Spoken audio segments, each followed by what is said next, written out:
السلام علیکم ناظرین، آپ دیکھتے ہیں ہم لوگوں کے مسائل پہ بات کرتے ہیں اور معاشرے کی بہت سی بیٹیاں ہمارے پاس آتی ہیں اپنے مسئلے مسائل کو لے کے۔ آج بھی ایک بیٹی موجود ہے جو کہ اپنے مسئلے مسائل کو لے کے آئی، تو آئیے ان کے جو بھی معاملات ہیں آپ لوگوں تک پہنچاتے ہیں۔ السلام علیکم۔ وعلیکم السلام۔ اچھا، مجھے بتائیے گا کیا مسئلے مسائل ہیں جن کی وجہ سے آپ پریشان ہیں؟ مسئلے مسائل تو بہت زیادہ ہیں۔ حالات ہمارے بہت اچھے تھے، میں نے اپنے گھر میں کبھی اس قدر حالات نہیں تھے دیکھے۔ ہم اس عرش سے سیدھا فرش پہ آئے ہیں۔ میرے والد کی وفات کے بعد میں نے اور میری والدہ نے گھروں کے کام کرنے شروع کر دیے، کیونکہ ہمارا گزارا ہی نہیں تھا ہو رہا۔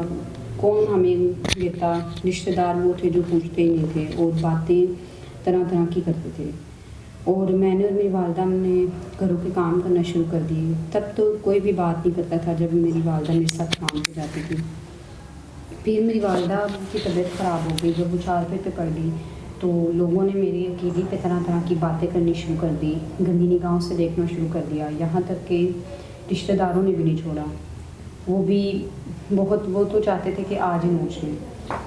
یہی کہتے ہیں نا کہ جب باپ بھائی سر پہ نہیں ہوتا تو لوگ چاہے اپنے ہوں یا پرائے ہوں وہ نوچ ہی لیتے ہیں۔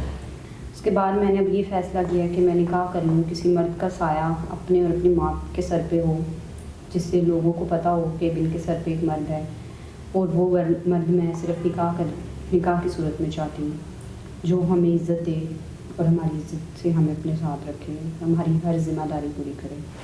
ناظرین، بہن نے کہا کہ کوئی ایسا انسان جو ان کی ذمہ داری کو اپنی ذمہ داری اور ان کو باعزت طریقے سے اگر زندگی دے سکتا ہے تو وہ شخص ان سے نکاح کرے۔ تو ہم امید کرتے ہیں کوئی ایسا سنسیئر پرسن جو اس بہن کے تمام تر معاملات کو سمجھتے ہوئے ان سے نکاح کرے گا تاکہ ان کی پریشانیاں کم ہو سکیں۔ تو ہم امید کرتے ہیں کوئی نیک انسان ہی ان سے نکاح کرے گا۔ تو اسی کے ساتھ اپنے میزبان نواب احمد کو دیں اجازت۔ خدا حافظ۔